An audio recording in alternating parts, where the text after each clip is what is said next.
Wow, thank you. It's a big crowd. I was actually at I did a speech for a law firm in New York about a month ago, and the crowd was way bigger than I expected. And I was about to go up to the podium, and I asked the partner at the firm, I said, how did you get so many people to come to this thing? And he said, oh, that's easy. We told them you were Ben Bernanke. So I don't know who they told you was coming tonight, but my name is Matt Taibbi. I'm a reporter formerly of Rolling Stone magazine, now with First Look Media, and I'll explain, I guess, what that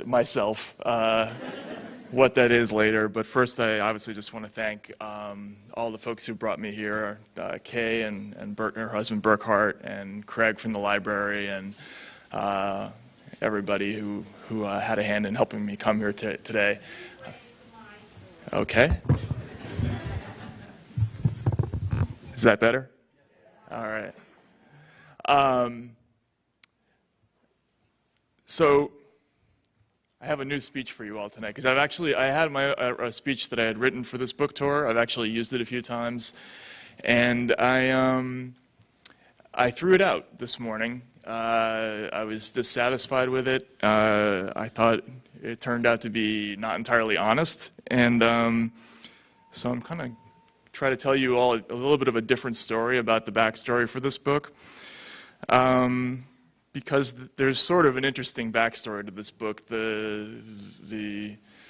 What happened with the writing of The Divide was that it was sort of a classic example. It began as kind of a classic example of what can happen when journalists get lazy, and I was a classic example of that phenomenon. And this book very nearly turned out to be a lot worse than it is, because of some things that had happened in my life leading up to the writing of this book.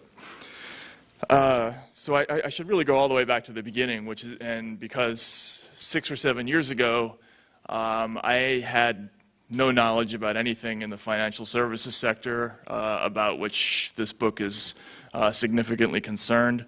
I didn't know anything about Wall Street, and I can date practically to the day the moment when my career kind of took this bizarre turn from being somebody who essentially just made fun of politicians for a living. That's really what I did. I was like a humorist who would go on the campaign trail and make jokes about people. From being that to being this internationally recognized expert on white-collar crime, which is to this day still funny to me. But this all really goes back, and I remember the day, and I know the date because it was an important day in American history. It was September 3rd of 2008. I was in Minnesota, I guess St. Paul, at the Xcel Energy Center, covering the Republican convention. Does everybody remember Sarah Palin's speech? Yeah, here. So I was there at the convention, and I was covering that speech, and I remember sitting as people were going nuts for this speech, thinking, well, this is amazing. This person's going to be an important phenomenon in American politics, and I was trying to formulate what thing I was going to say about this, and trying to come up with some funny angle on it. And I went back after the speech to the filing room. How many people are journalists in this room? Do we have any? A couple? Okay.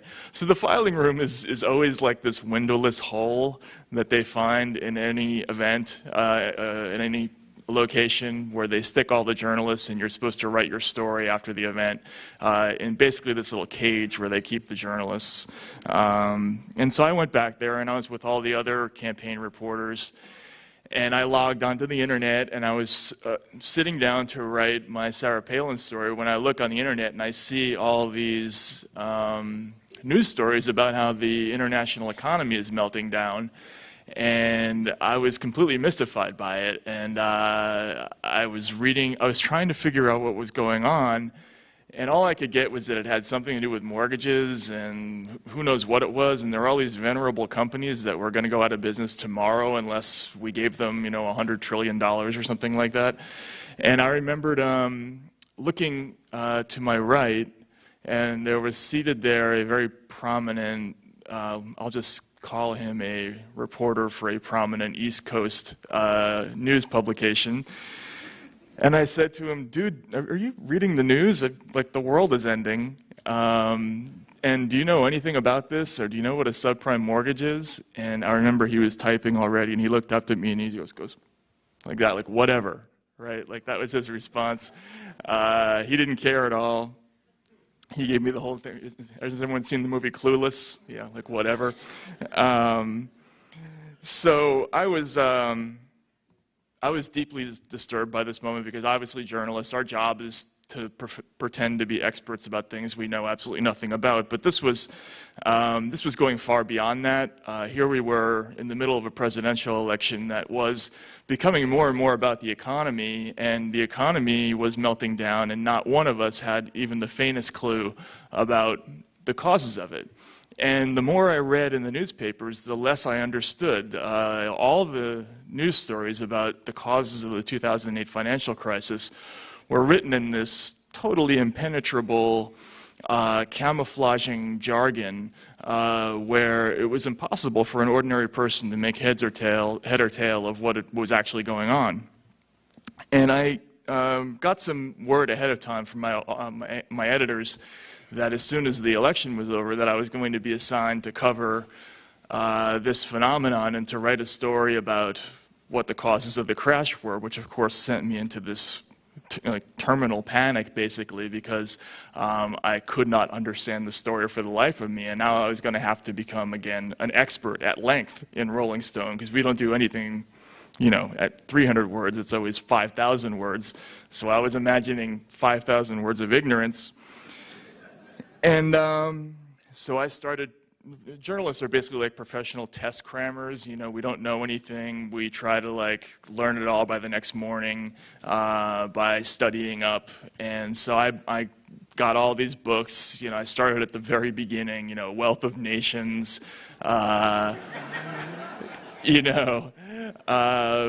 Milton Friedman, Hayek. All the econ books. And I was calling up Wall Street analysts, sort of at random, like cold calling them and saying things like, just tell me something about something, like that was how I knew so little that I didn't know what questions to ask. So I just sort of made general inquiries, hoping that somebody would help me figure out what was going on.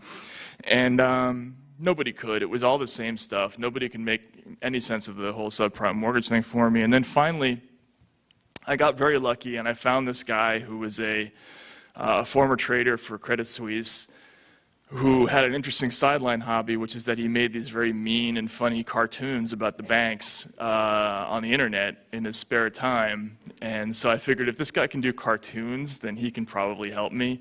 And he took me to lunch, and I started maniacally explaining to him my problem, that I'm 3 weeks away from a deadline and I don't know anything. And he says to me, your problem is that you're looking at this all the wrong way. You're thinking about this as an economic story, and it's not. It's a crime story. And then everything from that moment, everything started to become crystal clear to me. And he started to explain to me about what the mortgage scam really was. And essentially, what it was a much huger to-scale version of the trademark counterfeiting scam. We were actually in Chinatown while we were having this discussion. He pointed out the window at some people who were selling phony Prada bags out of a trunk on the streets of Chinatown. And he goes, "You see that?" And I said, "Yes." And he goes, "Well, it's the same thing, except instead of fake handbags, it's fake AAA mortgages."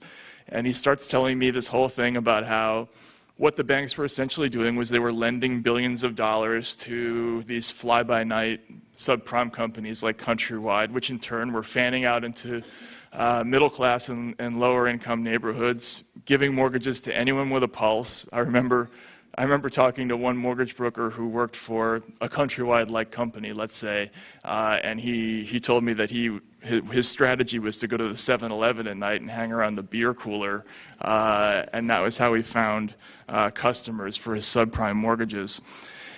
And they would hand out these mortgages to anybody and everybody, and of course they didn't mind doing that because they weren't going to hold on to them for more than 10 minutes. As soon as the ink was dry on these mortgages, they sold them back to the banks. The banks in turn took all these mortgages, basically threw them in a big vat, chopped them up into securities. They bullied the ratings agencies, who of course are financially dependent upon the banks. They bullied them into giving high AAA ratings for some of these securities, and then they would turn around and sell these securities to institutional investors like pension funds, foreign trade unions, foreign hedge funds. So if you boil the whole thing down to its essence, what they were really doing is they were creating huge masses of highly risky, essentially worthless debt, and using bogus math to turn them into AAA rated securities and then selling them to, say, state pension funds. So they were robbing old ladies. That's really all it was. It's the same thing as selling phony handbags or phony Rolex watches, except that it was, in this case, phony mortgages. And so I was fascinated by this, and I was completely hooked. And this new approach to looking at the subject, I thought gave me an approach to covering the topic that nobody else had. And I did a couple of stories. The first story that I did was about AIG and the causes of the AIG bailout, because one of the interesting sidelights of all this was that while many of these companies were creating all these bad loans, a lot of them got smart and realized that all of this was unsustainable. So as they're selling all of these bad loans out into the world, they started to bet against them at the same time. And where did they bet against them? They went to companies like AIG, where they essentially bought insurance policies against their own product. And what they didn't know is that they would ultimately blow up their own bookie by doing this. And that's the backstory to the AIG bailout, which is that AIG was crushed under the weight of its own portfolio in its financial products portfolio, which involved a number of these sort of credit default swap bets against the subprime market. So essentially these guys bet against their own product, they blew up their bookie, and then when their bookie was going to go under, they went to the federal government and said, this is intolerable, we need a federal bailout so that we can be paid off on the bets we made against our own product, which is great. It's brilliant, actually, when you think about it. So I was writing about all these things, and I became completely fascinated by this subject, and over the course of about a year and a half, I became more literate in the jargon, and I learned to be able to read the Wall Street Journal and not be completely mystified by the language they were using, and to sort of read between the lines of a lot of things that were going on in the business, to understand the bailouts, all of that. And I occupied this kind of strange space in the media because there really, if you think about it, there was no place in the American media where anybody was explaining anything that was going on in the financial services sector for the rest of America. Like, the financial press is written for people in finance. If you pick up the Financial Times or the Wall Street Journal, and you're somebody who lives, not in Lower Manhattan and has a job that's unconnected to finance, you'll find it very hard to read most of the material. Has anyone ever tried to read, the Wall Street Journal from cover to cover and made sense of it? I mean, it's a very difficult exercise. So there was this whole territory that was left open for a journalist who wanted to do the work of essentially translating what was going on in high finance for these mass audiences. I thought of it after a while as being a little bit like that moment where the Bible had been in Latin forever, and now somebody was going to put it in English, and how revolutionary was that? And it was really interesting. It was a fascinating thing that I got this amazing response to the stories, and it energized my career. I had a tremendous intellectual challenge that, previously the work was in a way, it was existentially kind of disturbing to me, just going out in the campaign trail and making snide comments about politicians. Was I really adding anything by doing that? Probably not, And here was this work that I thought was much more important, and and it was very personally satisfying to me. So I started to, I wrote one book about it, called Griftopia, which did fairly well, and I started to get more offers to write another book. And this was right around the time of the Occupy protests, and I remember thinking that there was a persistent theme in all the stories that I had written, which was that no matter what the caper was, whether it was subprime mortgage fraud, whether it was robo-signing, whether it was a situation like Jefferson County, Alabama, where a bunch of banks had sold these toxic swap deals to, the sort of mystified locals who didn't know what they were getting into. In fact, the banks might have even bribed some of the local officials into taking these swap deals. Whatever it was, nobody ever got punished, nobody got indicted, nobody went to jail, and I thought, well, that's an easy subject. I'll just write about that. Like, here's all these people who have done tremendously socially destructive things across the country, and not one of them is being punished for it. And I'm talking to prosecutors and lawyers, and they're assuring me that all this a large percentage of this behavior is criminal, and that it could easily be prosecuted, but it's not being prosecuted. And I start hearing things like, well, after the SNL crisis, they put 800 people in jail, and what are we doing now? We're not putting anybody in jail. And so this was interesting to me, and I thought, this will be easy. I'll write this up. It'll take me 6 months to write this story up. I'll just take a whole bunch of chapters, and I'll write one story after another about each one of these capers, and the punchline at the end of each chapter will be the same. Nobody goes to jail, and people will read it, and they'll be upset, and the book will sell. And somewhat cynically, I thought this would be an easy thing for me to do. And this is where I want to talk about laziness, because I had gotten lazy. The whole experience of having gone through that stage of my career where I was doing this thing and it was intellectually challenging and interesting, I had really stopped asking questions about a lot of things, and I just, when you start doing things because they're easy, you can get into trouble really, really quickly. So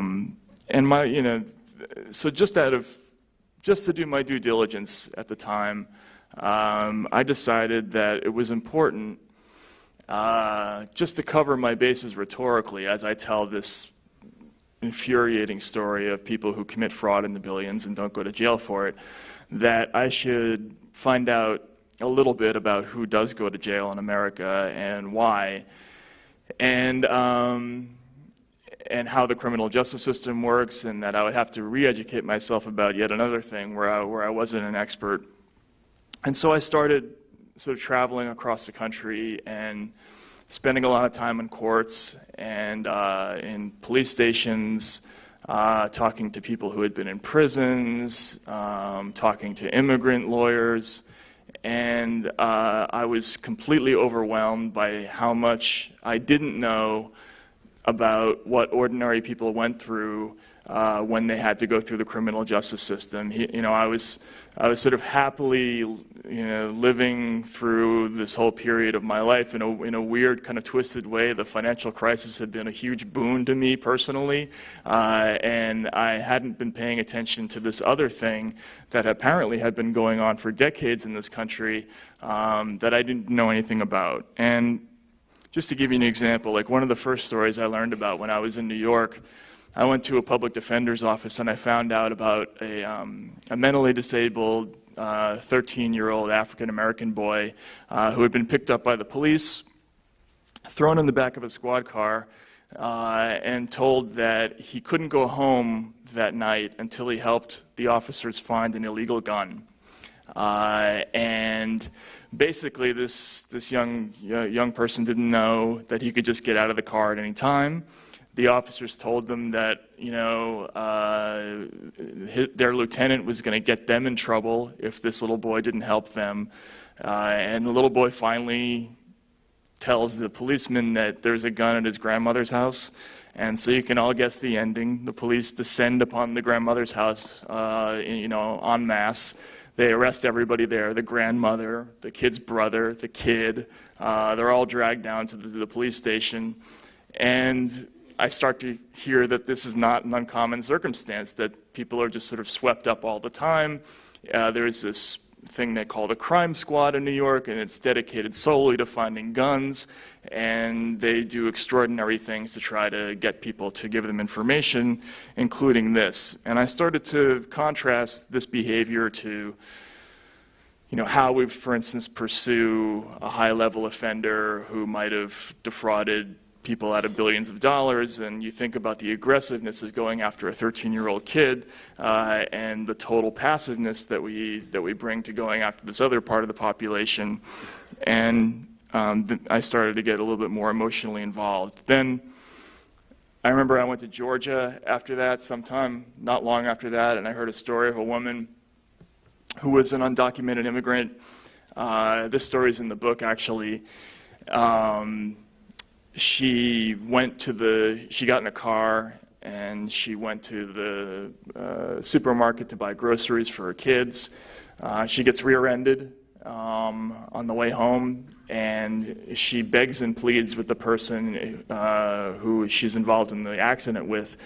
I'm an undocumented immigrant. If the police come, I'll be deported. I won't see my kids ever again. And the woman who actually hit her was an immigrant herself from India, and she didn't listen. And the woman was taken away and thrown in jail.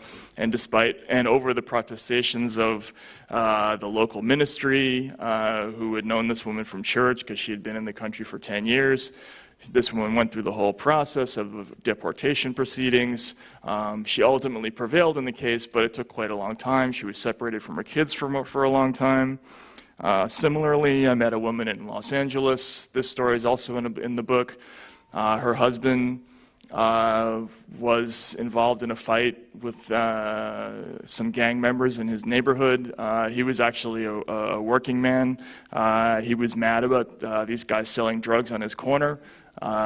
He told them to move off the corner away from his kids. He got in a fight. Police brought everybody in. They deported everybody.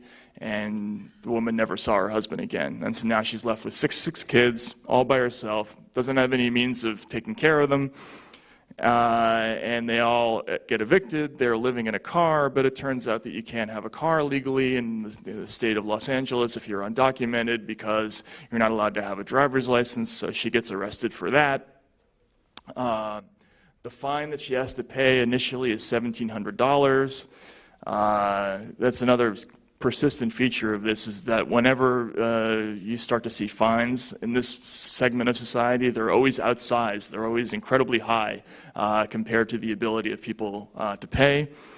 She tells the judge that she can't pay that much money, so he sentences her to 170 hours of community service, and she starts talking about how she would have to bring each of her kids to school on the public bus system every day, and then she would go to her job cleaning houses, and then at the end of the day she would pick her kids up by bus again, and then go to a soup kitchen where she would do her community service until past midnight with all of her kids running around, and then she would get a few hours of sleep, and the whole process would repeat itself over and over again.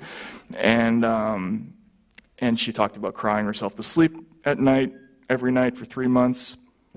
Then in New York, I met another guy named Andrew Brown. His story is also in the book. I was in a law office on another story, waiting to hear another, talk to a lawyer about a different case, when this 35-year-old African-American bus driver comes in, and he tells me that he had been arrested for what he called obstructing pedestrian traffic. And I didn't know what that was. I asked him to show me the summons, and he pulls out this wrinkled piece of pink paper, and he shows it to me, and sure enough, on it is written obstructing pedestrian traffic. It turns out that he had come home at 1 in the morning after driving a shuttle bus. He works for a casino company, and he shuttles people all over the New York area, and he drove home. He comes home, and the police see him standing in front of his own apartment building with his friend, and they're listening to music, sharing a set of headphones. And the whole purpose of the new statistics-based policing strategies in New York is to stop people for any reason whatsoever. And what they're looking for, again, are guns or warrants, or fugitives, basically.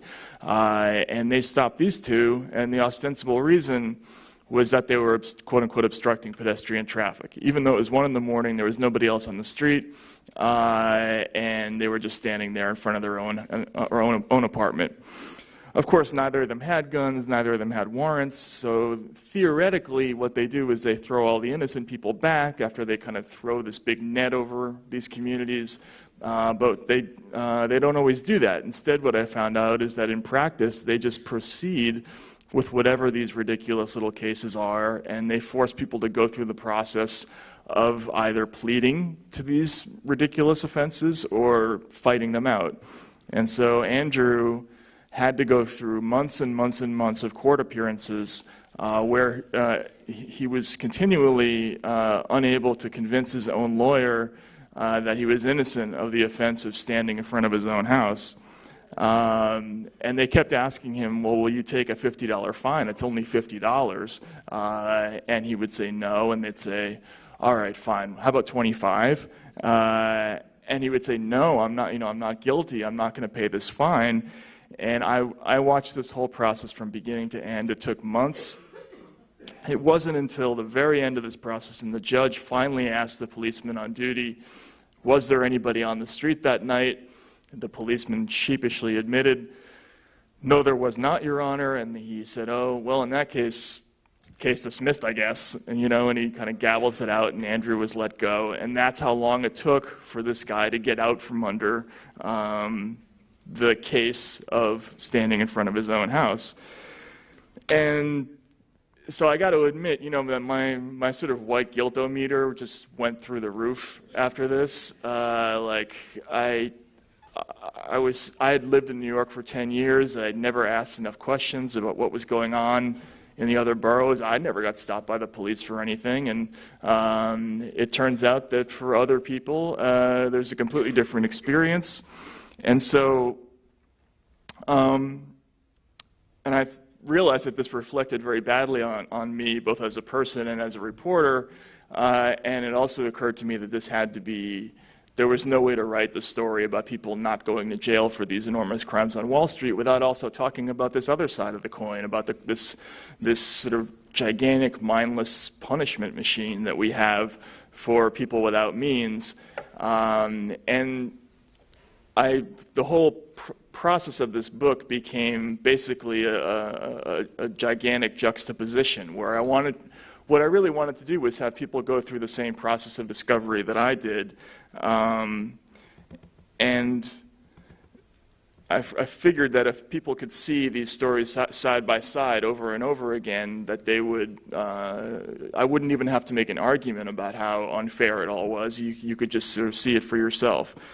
And that's why that if you read this book, from a quote-unquote literary point of view, it's sometimes not the tightest narrative in the world. There are actually long stretches of the book where you can see that I've kind of gotten caught up in just saying, can you believe this happened? And there'll be this long passage about somebody who's been through this incredible experience, and then I'll finally kind of downshift from that back into something that happened on Wall Street, and it's not the most structured, level-headed, facile argument in the world. It became a very emotional exercise for me to try to put these stories together, and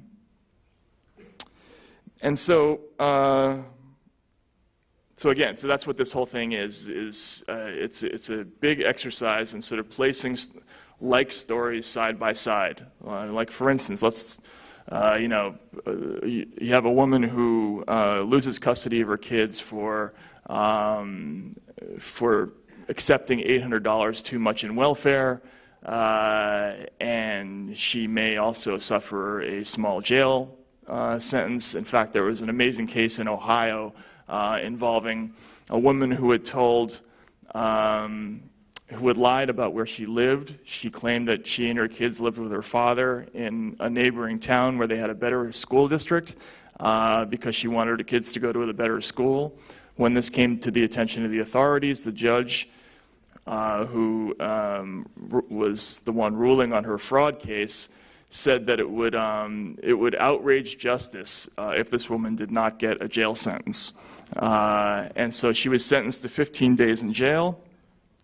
She ultimately got off. That's sort of the sideline to the story. But again, this is all juxtaposed against people like Angela Mozillo of Countrywide. You think about a person like this who created, billions and billions of dollars of toxic loans and nearly blew up the entire international economy in the process.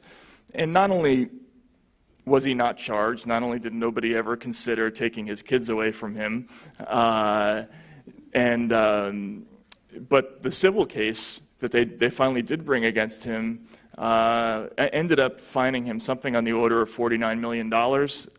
Most of that was covered by an insurance policy by Bank of America, which by then had acquired Countrywide. Mozillo had earned in his time as the head of Countrywide somewhere on the order of $450 to $500 million. So he got to keep a $400+ million fortune, walk away without doing a day in jail, and sort of ride off into the sunset with his famous tan. If you've ever seen him, he's got this boffo tan, this guy. And this is the justification. If you do, it's like the Woody Allen's movie Crimes and Misdemeanors. If you commit a very, very small crime, the consequences will be extremely severe. And if you commit an unbelievably massive crime like the people at Countrywide did, there were no consequences at all. And I just can't underscore how completely the activity at Countrywide really was fraud in the classic sense of criminal fraud. I mean, I talked to a whistleblower who worked for that company, who ironically was brought in to be a quality control officer at the firm. He had worked at other big major American corporations before, and he tells the story about going to the office for the first day and driving into the parking lot, and he sees one of the executives. It wasn't Mozillo, it was like his number 2 or something like that, but he had a personalized license plate that read Fundum. And when he asked what that meant, he was told, well, we give mortgages to everybody, and that's what that means. In other words, this was a company whose stated policy, to the point that they put it on their vanity plates on their luxury cars, was not to do any due diligence on their home loans and to crank out as many bad loans as they could and sell them back to the banks, who would then again chop them up, put them in the stew, and sell them to the rest of us as AAA rated securities. So these are the kinds of things that are in this book, are lots of sort of side-by-side stories like this. And there are a lot of things that I learned about very basic inequities in the system that people don't think about a lot. For example, here are a couple of stories about a very important phenomenon in this country that people don't think about too much, which is bail. Bail is critically important to the whole question of whether or not you're going to get away with a crime in America. Lawyers in courtrooms, at least in New York City, they have a saying, if you go in, you stay in. If you get out, you stay out. In other words, if you survive the bail hearing without getting, and you have enough to get out on bail, then you'll be able to fight the case and you'll probably win. If you don't, if they find a number that's high enough that you can't pay, and they even have a term for this in New York, they call it nuisance bail, where the judges and the prosecutors actually analyze your assets and they find out just how much it would take to keep you in jail, and they name a number for the bail amount that is just beyond your ability to pay. If you go in, you're not going to be able to fight it. And why can't you fight it? Well, they have, for instance, in New York City and in other places in the country, a speedy trial rule, which ostensibly means that they either have to bring you to trial and bring you into court or dismiss the case within 90 days. But they have a trick that they use to get around that, and I detail this trick in the book. What they do is, on your first court date, the prosecutors will show up in court, and I watch this happen over and over again, and they'll say to the judge, "Your Honor, we're not ready to proceed today." And the judge, who always has an overstuffed, packed calendar, right? There's so many crimes going through these courtrooms that it's not like you can reschedule for tomorrow. He looks at his calendar and he says, "Okay, well, let's meet again in 8 weeks or 9 weeks or 10 weeks." And the defendant is rolling his eyes because he or she knows that they're going to be in jail for, again, that period of time at least.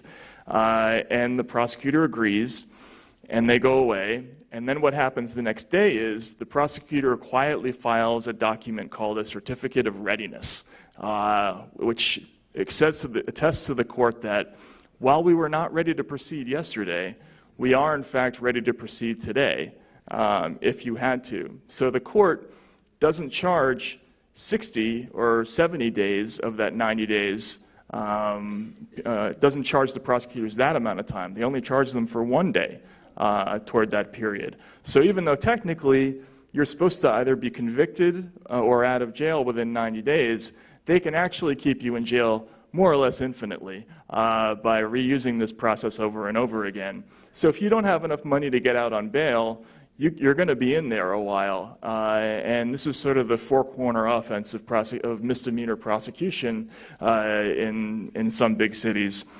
And what happens is many defendants realize that they could spend a lot more time waiting to go to court than they even would if they were convicted and sentenced of whatever crime it is, especially if it's a misdemeanor like prostitution or petty theft or something like that. If it's not a crime that involves a weapon or some kind of violent assault, you're almost certainly going to do less time by pleading than you would by sitting and fighting it out in jail. So over and over again, you will see people go into court and either plead or take an offered plea, a nolo contendere plea, and they end up getting out with time served plus 10 days, because that's one of the things that happens. As soon as they know that they can keep you in jail, they start coming to you with offers. Just like Andrew Brown started getting offers for $50 and then it was $25 or whatever it was. They start coming to people and saying, well, how about time served plus 10 days or time served plus 5 days or time served plus 2 hours and a Snickers bar or whatever it is. And people, if you've been sitting in jail and you got kids at home waiting for you and you might be losing your job or you already have lost your job, you're going to take the deal 99 times out of 100. And so people plead out to these cases and now they've got a record, right? And so now the next time they get swept up for whatever it is, A, the bail is going to be higher, so they're going to have less of a chance to fight it out, and B, there are enormous consequences to even having a conviction or even being accused of a crime. I described these two men in the book, Anthony Odom and Michael McMichael, who, this is so terrible, but they were stopped in the South Bronx basically for driving a nice car. The police totally profiled them. It was winter. They said that an odor of marijuana was emanating from the vehicle. Of course, this is the middle of winter where all the windows are rolled up. How the police detected the odor, it's impossible to say, but of course they sweep these guys up on the idea that they smelled marijuana. They don't find any marijuana in the car, but they charge them with a marijuana possession anyway.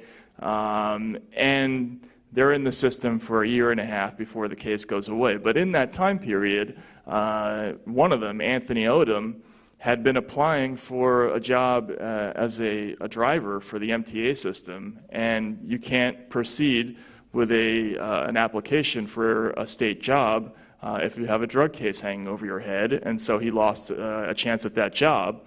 And so that's what you would call a collateral consequence of that kind of activity. This person lost an opportunity for a job just because the cops had to meet their numbers. Incidentally, I learned a lot of things about why they would sweep people up. The way policemen get promoted in cities like New York is by the number of guns they retrieve, the number of people they catch on warrants, and by the number of summonses they write. In some precincts, There's been evidence that's come out where policemen have testified that they've been told they have to empty a pad of summonses every month, or they'll be told if they have a squad of 8 that goes out in the morning, they got to pick up 8 people before they come back to the station house. So there are quotas, and I would be told over and over again about how this system works. People would, like Michael and Anthony, would be caught. They would first be put into a squad car. The squad car would then bring them to a van that was somewhere in the neighborhood where all the other people who had been swept up in that operation were sitting that day. So the process is very much like commercial fishing, right? You have the trawler that goes out and gets the catch, then they bring it back to the factory ship where they get processed further, and then they bring them back to the precinct where they actually become canned fish, and so on and so on. Getting back to the bail question, contrasting that sort of trick that they use to keep people in jail was a case that I learned about that I heard a lot of complaints about from high-level prosecutors, and this is a case called involving a company called Gen Re, or General Reinsurance. This was a major target of Elliot Spitzer's back in the mid-2000s. Gen Re and AIG were being accused of a $750 million stock fraud, and the strategy that the prosecutors wanted to employ was they were going to go after some mid-level players at Gen Re first, convict them, throw them in jail, and then get them to roll on the higher-ups at AIG. Specifically, they were going after the CEO of the company at the time. But they got their convictions of the Gen Re defendants. But of course, first of all, none of these guys had bail imposed on them that was high enough to keep them in jail. They all had huge crowds of people come to their bail hearings and would weep and tell the judge that, oh, Your Honor, this is somebody who wouldn't even jaywalk. Yes, he might commit a $750 million stock fraud, but jaywalking, no. And the judges didn't impose high bail. But more than that, after they were convicted, the judges didn't even force them to go to jail. They allowed them all to stay out and sleep in their own beds pending appeal, thus removing all the leverage the state might have had to roll up these parties into more serious targets at AIG. So again, this is just a kind of contrast where you see ordinary people who are just sort of tossed in jail by the book, and there's actually a formula that they use to calculate how much bail you get. That's based upon how many times you've been arrested, how many people show up in court to support you that day, whether you have strong community ties, whether you have a job, whether you have a telephone in your house.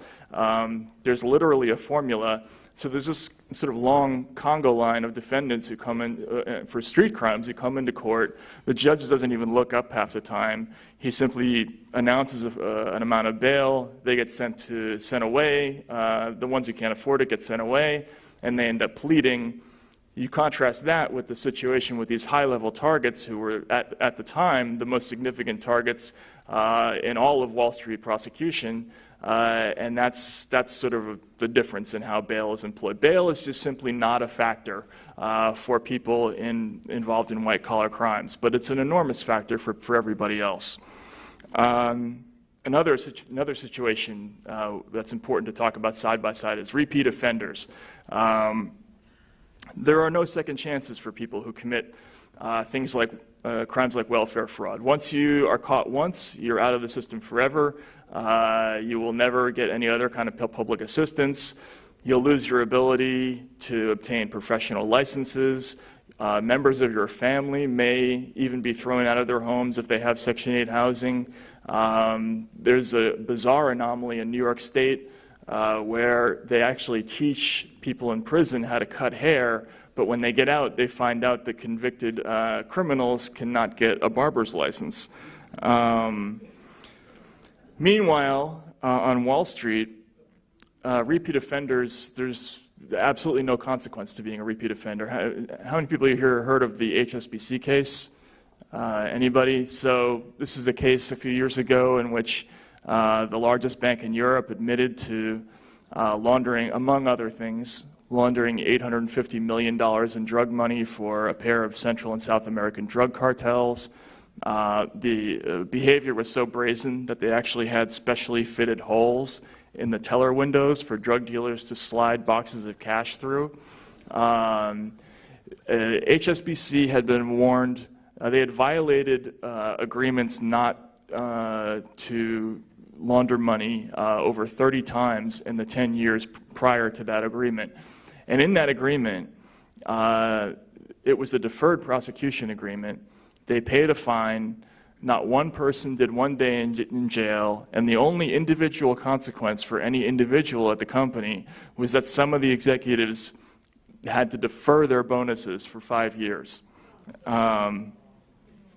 The New York Times a few years ago did a story where they found that there were 51 cases involving 19 different Wall Street firms who broke fraud statutes that they had already promised not to break.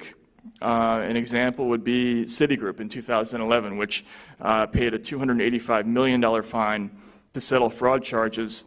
And again, I'll get to this in a moment, but the actual economic damage in that case was much higher than $285 million, but they paid that much. But they had been sanctioned for breaking exactly the same anti-fraud statute in the year 2000, in 2005, in 2006, and in 2010. And each time they were let off with a fine, and once again they were allowed to just promise that they would never do it again. And this is a common circumstance in Wall Street enforcement. But again, contrast that with the ordinary street criminal. If you rob one liquor store, it's one thing. If you rob two, you can imagine what the consequences are. Fraud. Just to talk about the difference between two kinds of cases. I know I already mentioned the single mom on welfare versus Angela Mozillo. Those are both fraud cases with two radically different outcomes. But there's also the whole question of how do you make a fraud case. And I found out that, for instance, when you apply for welfare in states like California, one of the things you have to do is you have to show up every quarter and sign a document where it says, I, the undersigned, upon penalty of perjury and other penalties, attest that, and then you list all these things about your life. And you basically have to write this mini biography every 3 months.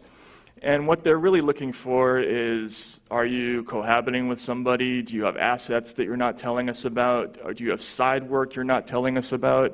Do you own a car that you're not telling us about? And so you have to write down all these things. And everybody who is in the system knows what answer you have to give in order to get welfare. As soon as you sign that document, it goes into this big computer, and it starts checking it against all these different state databases. So if it happens that you say that you don't have a car and you suddenly apply for a driver's license, a case is automatically generated. Or it could be even more primitive than that. You could check a box saying, I'm living alone, I don't have anybody staying at my house, and your neighbor may get a reward for calling a tip line and saying that, yes, my next door neighbor had a man staying at her house two out of 7 days last week, and that can become the genesis of a fraud case. If you show up at your welfare office and to talk to your officer, and he or she sees you getting out of a car driven by a man, that can become the genesis of a fraud case. So basically what you're doing is on a semi-regular basis, you're saying, I promise that all these things about my life are true, and if you find any holes in my story anywhere, then you can catch me for fraud, and I can lose custody of my kids, and et cetera, and that's how it works. Meanwhile, on the other side of the coin, banks that were recipients of major federal bailouts, which of course are another kind of welfare recipient, we don't even have the right to go into those companies and look in their books half the time. So it's a starkly different situation where the state claims the ability and the right to invade your privacy almost at will if you're a common welfare recipient. But if you're a major bailout recipient, you still maintain all the protections of a corporation. And as an individual, you will never see any kind of retribution for committing any kind of fraud, or almost never. And you think about, you know, the robo-signing cases. I know I've been going on and on. I'll wrap it up quickly, but you know, the robo-signing cases, those cases are all fraud. I mean, and you could walk into any courthouse, you could go in this city, and all you have to do is Google famous robo-signers, and you'll get a list of names, and just look for any foreclosure documents in this city in the public courthouse, and you'll find cases of fraud. There'll be a situation where some person who purports to be the vice president of J.P. Morgan Chase or Wells Fargo, in fact, it's always like a 23-year-old pimply kid that they just hired, who is given this title. And he says, I attest that I've had personal knowledge of this home loan from the beginning. They filed this affidavit to the court when they want to foreclose upon someone. In reality, that kid signed 1,000 of those documents that day. He doesn't have any personal knowledge of anything. That's fraud. But nobody ever does anything about that. It's kind of like the movie The Untouchables, where you know, Sean Connery says, it's not like we don't know where the liquor is. It's a question of whether or not we're going to, you know, arrest the people for bringing it in or not. And, you know, he goes into the post office and he arrests all those folks for bringing in liquor in Chicago. It's the same thing here. And the last thing I want to talk about is this restitution. And just really quickly, restitution in street cases is always at least 100%. Again, not to go on about the welfare thing, but if you get caught for welfare fraud and it's an $800 case, you're going to pay $800 minimum. That's how much the restitution is going to be.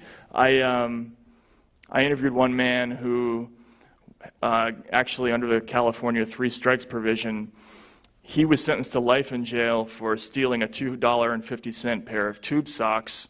And his restitution was somewhere north of $11,000. In order to pay that off, he had to work in a prison cafeteria every day of his life for 17 years until his sentence was finally commuted last year. And at the time of his release, he still had not paid off the restitution on those socks. Meanwhile, if you look at these sentences, these settlements involving these Wall Street companies, if you see a $1 billion settlement, you can bet that the profit was $30 billion. Or if you see Chase, like for instance last year, settling for $20 billion, which they did for a variety of offenses, you can bet that they made an awful lot more money than that. In fact, that only turned out to be about half of the bank's net last year. So even though it gave them a bad year last year, it wasn't even enough to puncture the bank's bottom line for even a single year. And so this sort of speaks to a wider problem, which is that we just look at these two different kinds of offenders differently. I remember early on in this process talking to a federal prosecutor, and I talked about this on The Daily Show, and saying, I was talking about a company like Countrywide, and I was saying, how is it these guys are not in jail? You know, they're perfect symbols of everything that went wrong. They caused billions of dollars in damage. They committed fraud. You've got them dead to rights. You got documentary evidence. Why aren't they in jail? And the guy says to me, he's like, have you been to a jail? Jails are dangerous. You know? Like, people get stabbed in jail. And, you know, I'm not disagreeing with you, but you have 2.2 million people in jail in this country. And it's the mentality that, well, a jail is just not the right resolution for this kind of offender, but it is the right resolution for another kind of offender. And that's a dangerous situation for us to be in. And just sort of lastly, the last thing I want to talk about is collateral consequences, which is this doctrine that was invented by our current Attorney General, Eric Holder, back when he was the Deputy Attorney General. In the Clinton administration in the late 90s, he wrote this thing that came to be known as affectionately as the Holder Memo. And in it, he outlined this policy called collateral consequences.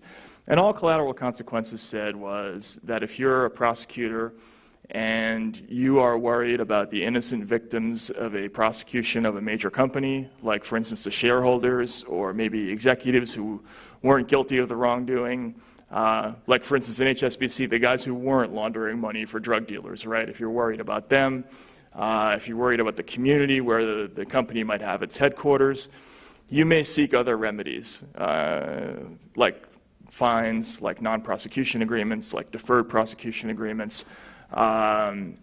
And this is a sensible policy. You don't always want to wreck a company just because a few bad apples might have been laundering money for narco-terrorists or whatever it is. But what they've done now is they've conflated that policy with another policy, which is not to even proceed against the individuals at these firms. So while you may understand not filing a criminal account against the company, because that can have devastating consequences for any company, even one as big as HSBC, they've decided, apparently, and they won't say this openly, but you can see it by their actions, that they're also not going to move against the individuals at these firms. And to me, this speaks to a psychological moment in our history where it's not only are these companies too big to jail, but their executives are increasingly viewed by the people in the Justice Department and in our law enforcement structure as being just not the right kind of people who go to jail for jail. Like, there's certain kinds of people who are going to pay fines, and then there's other kinds of people who can handle going to those dirty, dangerous jails where people get stabbed. And that is just a very dangerous place for us to be. And that's what this book is about. And I hope it has some kind of impact. And I hope if you've bought the book, I hope you enjoy it. And I'm happy to take any questions for you. If you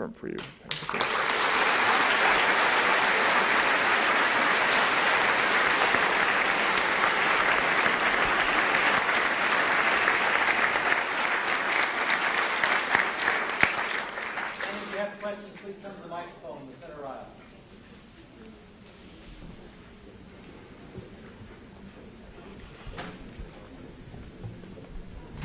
Okay, so when you started, you said that you've been giving another version of a speech, and then you said you threw it out this morning, and you decided to give us the honest version. So I want to know what the dishonest version is. I just left out the part about how, I just left out the fact that, I mean, there's an undercurrent of this book that's actually kind of ridiculous if you're paying close attention. That this is a story about a middle-aged white man who just didn't know that poor people can go to jail really easily, and that's kind of pathetic, actually. And all I really was trying to say is that I should have copped to that more in the text, and that this is part of the reason why the book is written in this sort of scattershot fashion. There are a lot of these kind of bursts of outrage mixed with analysis, and I should have been more open about this in the text. That this was something that I personally should have been ashamed of, is that I didn't know all this stuff beforehand as a reporter. And so I'm trying as best I can to try to tell that story a little bit more, because that's definitely in the background of this story. All right, Matt, my name's Chris Toby. I worked with you on a pension story, right, yes. Stone, and I just wanted to ask you about, what can people do about it? I mean, I'm real disappointed that the media in general has not picked up on a lot of stories I've been trying to talk to them about, and you have, and a few others. I want to thank you for that. Mm-hmm. And what can the people in this room do to get our local media, our local politicians more involved and start to get engaged and start to looking at some of these issues? Well, I think that's a great question, Chris.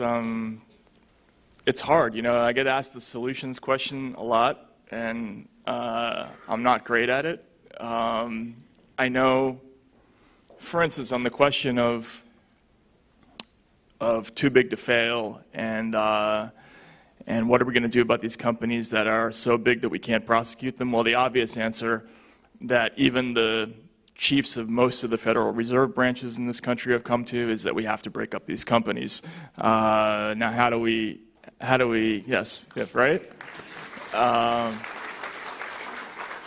If you're too big to jail, if you're too big to fail, you're too big to exist. There's just no other way around that. And these companies enjoy basically implicit federal backing. And the funny thing about this for me is that, you know, I'm probably thought of as a politically very left person, a progressive person, but actually this experience of doing this story has pushed me maybe a little bit more in the other direction, where I think the fastest way for all of this stuff to resolve itself is to get us back to a situation where these companies are small enough where if they're corrupt, if they're stupid, if they do wrong things, then we can just let them go down the drain of history, which is what we didn't do in 2008. And there's a growing sentiment in government towards making this happen somehow. There are bills that are being sponsored by people like Sherrod Brown in Ohio.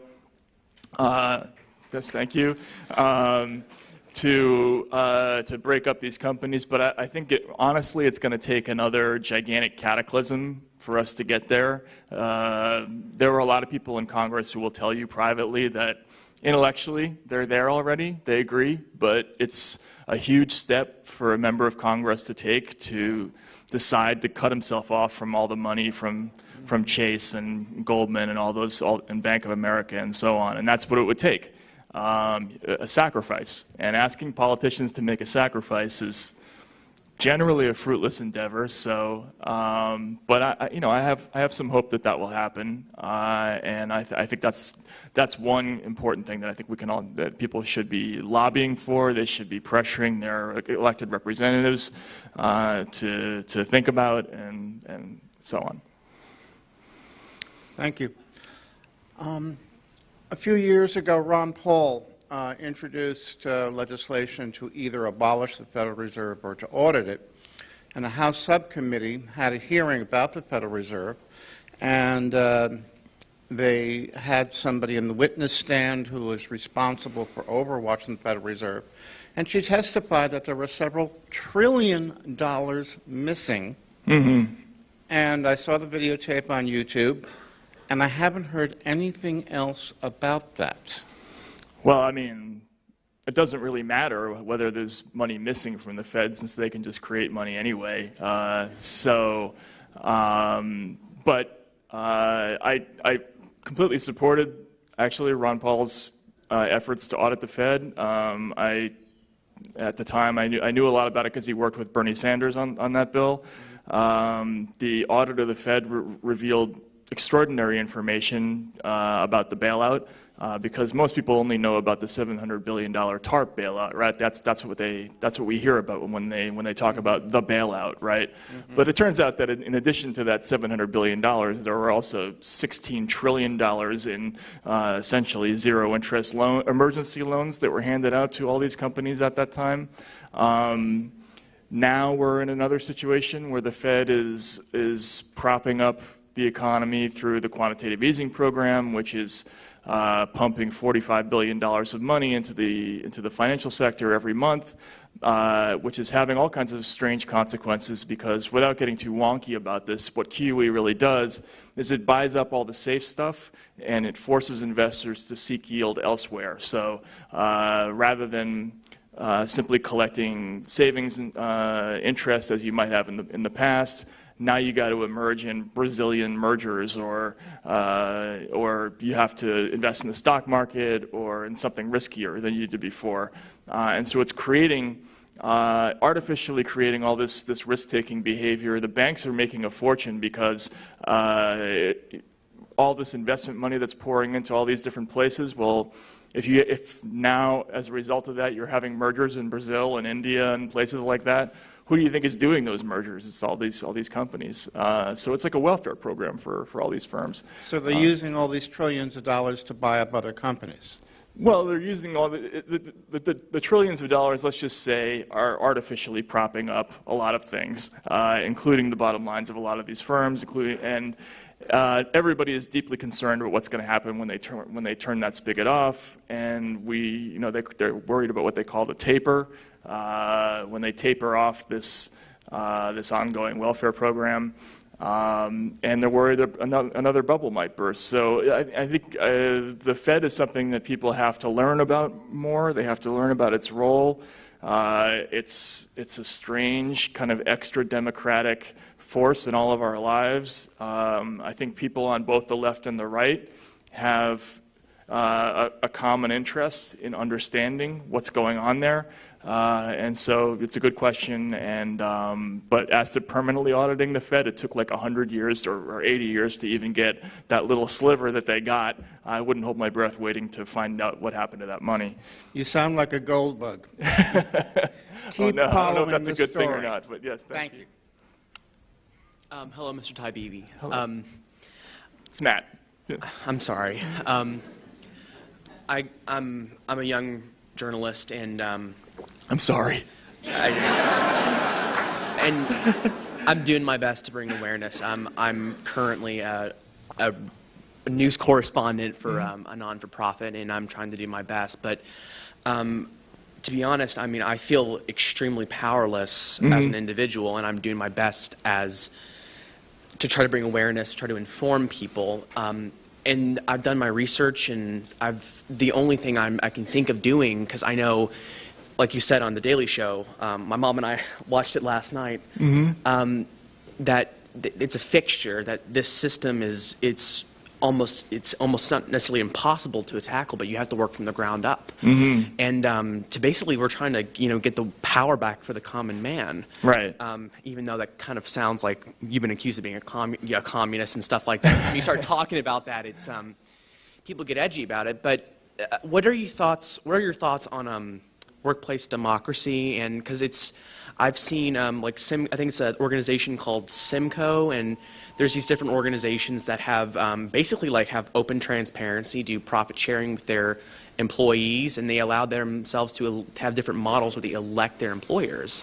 In the sense, they feel like they can actually be a part of the system. And I just wanted to know what your thoughts on that were. I'm all for that. I mean, hopefully, I think that's what my new company is all about. I mean, I don't know exactly yet, but I think it's always good when people take ownership in what they do. I think it's actually, and again, this gets back to the whole thing of being more of a capitalist than I used to be. I think it's also just good business. People, when people care about, they have a stake in what they're doing, they tend to do a better job. They tend to stay later. They tend to put more of their creative energies into things. So I'm all for that. And as to despairing about being a journalist and worrying about whether or not you're having an impact, just don't worry about that. It's not your job to worry about changing the world. It's just, I grew up around journalists my whole life. Your job is just to do what you do and just make sure that you're not lying when you do it, and make sure to catch people when they are lying. And that's an important public service already if you're just doing that. And it's more than most journalists do. So, don't get down on yourself. Thank you. Hello. We've all been reading about issues like this for since 2008 at least, and it's almost as if the Wall Street tycoon and the poor black kid in New York with a joint in his pocket, they're almost like caricatures. Right. Everybody in between them, cities like Louisville or Provo, Utah, or Jacksonville, Florida. Sure. What do we look for to see if that's happening in our midst as well? Well, there's a couple of things. First of all, it's a good question. I get that question all the time. Well, I'm in the middle class, so this doesn't matter to me. There's a couple of things. First of all, if you're in the middle class, you're definitely or very likely to have been a victim of white-collar crime by the financial services sector. If you own a pension, how many people here have a pension? Anybody? Anybody lose money after 2008? Yeah? Okay. So that was very likely. I mean, fraud played a huge role in what happened to pension funds after 2008. if you have a credit card, if you have a mortgage, if you have any kind of floating rate investment, you were affected when the banks started monkeying around with the London Interbank Offered Rate, or LIBOR, which was basically a gigantic antitrust case where they were playing around with world interest rates to suit their needs. If you bought a can of beer or a can of soda in the last 4 or 5 years, you were affected because there's been manipulation in the metals markets, aluminum, zinc, copper. There's been manipulation of foreign currency rates. So if you have savings in dollars or savings in another currency, you might have been affected. If you have just a savings account, you've been affected by the bailouts and by the Fed policy because you're no longer earning as much interest as you used to. There are a lot of people who are elderly who used to live off their CD income who can't do that anymore because there's no income to be had anymore because interest rates have been slashed to nothing. And so people in the middle are affected by all these things. And then on the justice side, I would argue that I interviewed people in this book who became victims of police abuse because, like anything else, stop and frisk sort of ran out of its normal cache of victims and started fanning out into other neighborhoods and other types of targets. I'm not saying that that's likely to happen to anybody in this room, but I think it's just important that we all learn about what's going on in 2.2 million people in the prison system here in America. That's a major national crisis, whether you have a relative in prison or not. That's the biggest prison population in the history of human civilization. Something weird is going on, especially since crime is declining, and we all need to learn about it. Hi.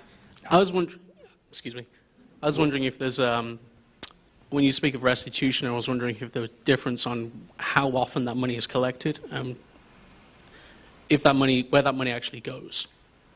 That's a good question. Like in the case of the settlements, from what I understand, when they collect settlements like the HSBC settlement, that money basically ends up in the budgets of the regulatory agencies. So good for them. And again, this is part of the argument that they always give you. They say, well, we could fight them for 10 years in criminal court and lose and not get anything, or they can give us $2 billion tomorrow and think of all the good that we can do with that money. And I'm like, well, am I getting any of that money? I mean, because why do we put people in jail? First of all, this goes back to that question, because I had to ask this question for this book, and one law professor told me it's really for 3 reasons. One is deterrence to the individual. It stops the individual from doing it again. And of course, that would be very true with this community offenders. Deterrence to the group, and also, again, would be very effective with this kind of offender. And the third thing is justice for victims. Even if you've been the victim of fraud, if you've been the victim of a financial crime, one of the reasons to put somebody in prison is because the victims should get justice. Well, are the victims getting justice when they collect fines? I'm not seeing that. I mean, in the case of the foreclosure fraud settlement, some of that money did end up going towards helping people in foreclosure. But that's not typical. That's not a typical resolution. Typically, the money sort of disappears into the ether of the enforcement budgets, and it's not really clear who gains from it other than the people who concluded the settlement. In fact, many times, private class action lawyers will complain that the government rushing in and making those settlements prevents them from also getting settlements out of the same group of actors, so that the private claimants, the victims who bring a private suit, there's less left over for them. In fact, sometimes those settlements actually work against the victims of these crimes. Hi, Matt. Mm-hmm. I have 2 questions. Number one, are you Mike Taibbi's brother? I'm his Mike son. Taibbi his son? Okay, Yeah, good. geez, no, I feel old. Many years ago, a professor at City College in New York wrote a book called The Rich and the Super Rich. Mm-hmm. And in it, he said that one of the problems of our tax system is that so many of the loopholes are for the rich, and obviously the poor have not much income to be taxed anyway. Right. That, we're definitely leading toward a plutocracy, and he wrote this book back in the 50s. Right. And do you think that that's true? Oh, yeah. And, okay, if it is true, what are the chances of people like us in a suit against a corporation, for example, in product liability or credit card manipulation or monopolistic practices that, they don't enforce the antitrust laws anymore? Well, there have been a lot of successful private class action lawsuits. That's a good question. And for instance, with the subprime mortgage fraud stuff, while there have been no criminal cases really on any of that, there have been a lot of private class action suits that have been filed by, say, state pension funds or city funds or foreign hedge funds, and they've won some money back. I mean, a lot of these companies have been seriously dinged by that, and so if you are a victim of that kind of thing, then you have a decent chance, especially since one of the features of this whole era is that nobody communicates anymore without texting or IMing. So they're all committing like grotesque conspiracies in writing everywhere. So when it comes time to actually sue these people, it turns out to be pretty easy sport for a lot of them. And just as quickly to, I know everybody's got to go, but to answer your tax question, I mean, come on, when Mitt Romney pays a maximum 15% rate on his private equity work, and a fireman pays whatever 20-25% for his income, something is seriously wrong. I mean, and most of these people are not paying anywhere close. They have a tiny amount of what you would call income, and everything else is either capital gains or carried interest, and that's just a scam, and so it has to be fixed. Thank you. Thank you. Thank you very much.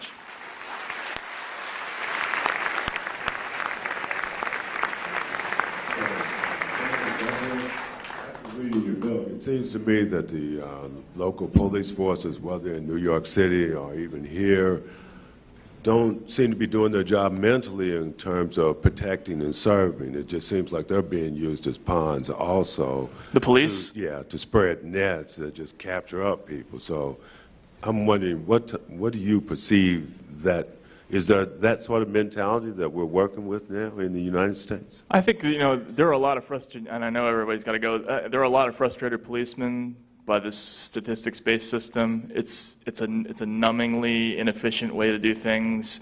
Cops don't have the leeway that they have to make quality cases anymore. They gotta write tickets. They hate it. For the most part, and the people who tend to rise in the system are the few who enjoy it, and they tend to be the sadistic, dumb ones, and that's a problem. I think there's been like in many professions, there's been a de-emphasis of appreciation for the person who actually knows how to do the job, and more of an emphasis on the person who's able to deliver the stats, and I think that's a huge problem. I think we got to stop now, right? Is that correct? Okay. Thanks very much. Thank you.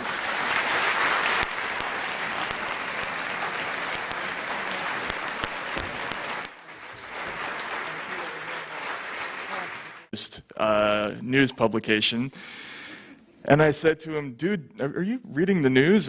Like the world is ending. And do you know anything about this, or do you know what a subprime mortgage is?" And I remember he was typing already, and he looked up at me, and he just goes like that, like whatever, right? Like that was his response. He didn't care at all. He gave me the whole thing. Has anyone seen the movie Clueless? Yeah, like whatever.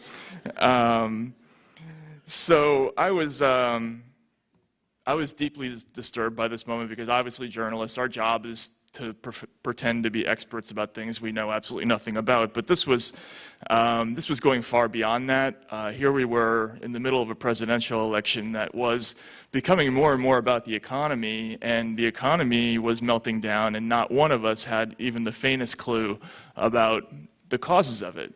And the more I read in the newspapers, the less I understood. All the news stories about the causes of the 2008 financial crisis were written in this totally impenetrable, camouflaging jargon where it was impossible for an ordinary person to make head or tail of what was actually going on. And I got some word ahead of time from my editors that as soon as the election was over, that I was going to be assigned to cover this phenomenon and to write a story about what the causes of the crash were, which of course sent me into this terminal panic, basically, because I could not understand the story for the life of me, and now I was going to have to become, again, an expert at length in Rolling Stone, because we don't do anything, at 300 words, it's always 5,000 words. So I was imagining 5,000 words of ignorance. And so I started. Journalists are basically like professional test crammers. We don't know anything. We try to learn it all by the next morning by studying up. And so I got all these books. I started at the very beginning. Wealth of Nations.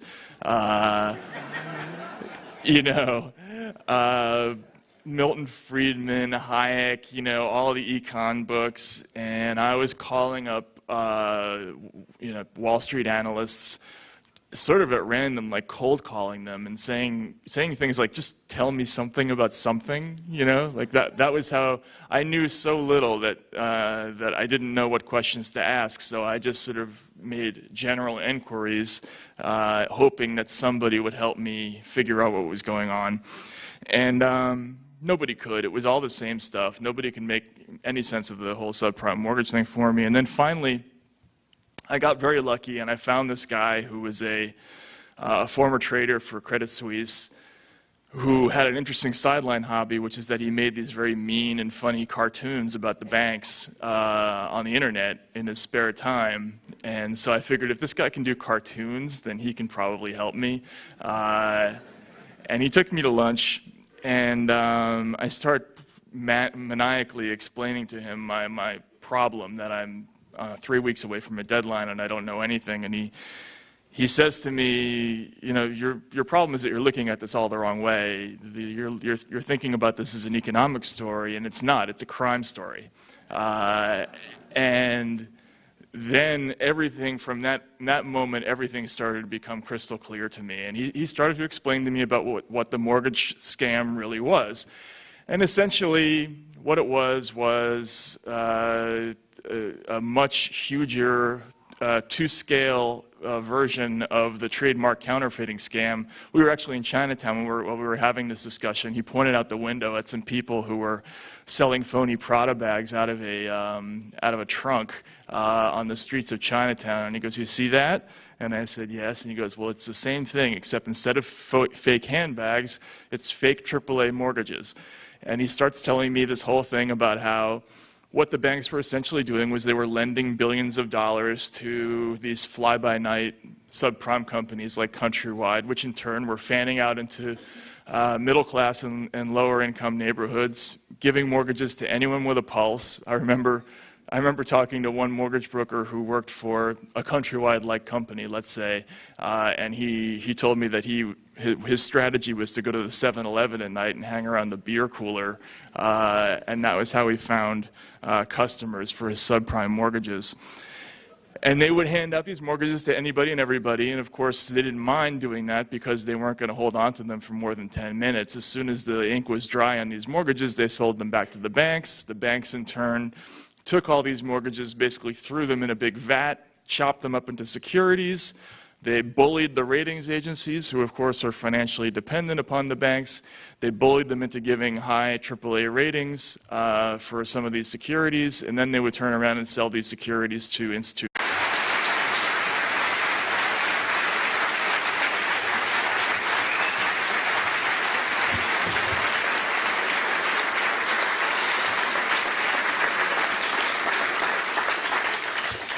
Wow, thank you. It's a big crowd.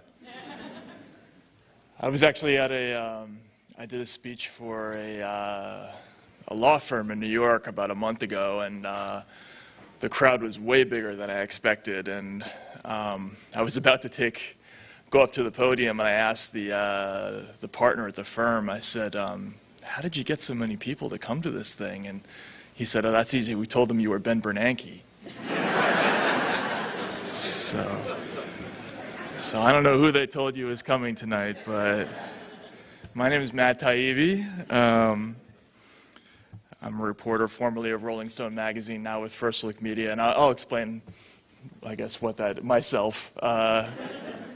is later. But first, I obviously just want to thank all the folks who brought me here, Kay and her husband Burkhart, and Craig from the library, and everybody who had a hand in helping me come here today. Okay. Is that better? All right. So I have a new speech for you all tonight, because I had a speech that I had written for this book tour. I've actually used it a few times, and I threw it out this morning. I was dissatisfied with it. I thought it turned out to be not entirely honest, and so I'm kind of trying to tell you all a little bit of a different story about the backstory for this book, because there's sort of an interesting backstory to this book. What happened with the writing of The Divide was that it was sort of a classic example. It began as kind of a classic example of what can happen when journalists get lazy, and I was a classic example of that phenomenon. And this book very nearly turned out to be a lot worse than it is, because of some things that had happened in my life leading up to the writing of this book. So I should really go all the way back to the beginning, because 6 or 7 years ago, I had no knowledge about anything in the financial services sector about which this book is significantly concerned. I didn't know anything about Wall Street, and I can date practically to the day the moment when my career kind of took this bizarre turn from being somebody who essentially just made fun of politicians for a living. That's really what I did. I was like a humorist who would go on the campaign trail and make jokes about people. From being that to being this internationally recognized expert on white-collar crime, which is to this day still funny to me. But this all really goes back, and I remember the day, and I know the date because it was an important day in American history. It was September 3rd of 2008. I was in Minnesota, I guess St. Paul, at the Xcel Energy Center, covering the Republican convention. Does everybody remember Sarah Palin's speech? Yeah, here. So I was there at the convention, and I was covering that speech, and I remember sitting as people were going nuts for this speech, thinking, well, this is amazing. This person's going to be an important phenomenon in American politics, and I was trying to formulate what thing I was going to say about this, and trying to come up with some funny angle on it. And I went back after the speech to the filing room. How many people are journalists in this room? Do we have any? A couple? Okay. So the filing room is always like this windowless hole that they find in any event, in any location where they stick all the journalists, and you're supposed to write your story after the event, in basically this little cage where they keep the journalists. And so I went back there, and I was with all the other campaign reporters, and I logged onto the internet, and I was sitting down to write my Sarah Palin story when I look on the internet and I see all these news stories about how the international economy is melting down. And I was completely mystified by it, and I was trying to figure out what was going on, and all I could get was that it had something to do with mortgages, and who knows what it was, and there were all these venerable companies that were going to go out of business tomorrow unless we gave them, $100 trillion or something like that. And I remembered looking to my right And there was seated there a very prominent, I'll just call him a reporter for a prominent East Coastal investors like pension funds, foreign trade unions, foreign hedge funds. So if you boil the whole thing down to its essence, what they were really doing is they were creating huge masses of highly risky, essentially worthless debt and using bogus math to turn them into AAA rated securities and then selling them to, say, state pension funds. So they were robbing old ladies. That's really all it was. It's the same thing as selling phony handbags or phony Rolex watches, except that it was, in this case, phony mortgages. And so I was fascinated by this, and I was completely hooked. And this new approach to looking at the subject, I thought gave me an approach to covering the topic that nobody else had. And I did a couple of stories. The first story that I did was about AIG and the causes of the AIG bailout, because one of the interesting sidelights of all this was that while many of these companies were creating all these bad loans, a lot of them got smart and realized that all of this was unsustainable. So as they're selling all of these bad loans out into the world, they started to bet against them at the same time. And where did they bet against them? They went to companies like AIG, where they essentially bought insurance policies against their own product. And what they didn't know is that they would ultimately blow up their own bookie by doing this. And that's the backstory to the AIG bailout, which is that AIG was crushed under the weight of its own portfolio in its financial products portfolio, which involved a number of these sort of credit default swap bets against the subprime market. So essentially, these guys bet against their own product, they blew up their bookie, and then when their bookie was going to go under, they went to the federal government and said, this is intolerable, we need a federal bailout so that we can be paid off on the bets we made against our own product, which is great. It's brilliant, actually, when you think about it. So I was writing about all these things, and I became completely fascinated by this subject, and over the course of about a year and a half, I became more literate in the jargon, and I learned to be able to read the Wall Street Journal and not be completely mystified by the language they were using, and to sort of read between the lines.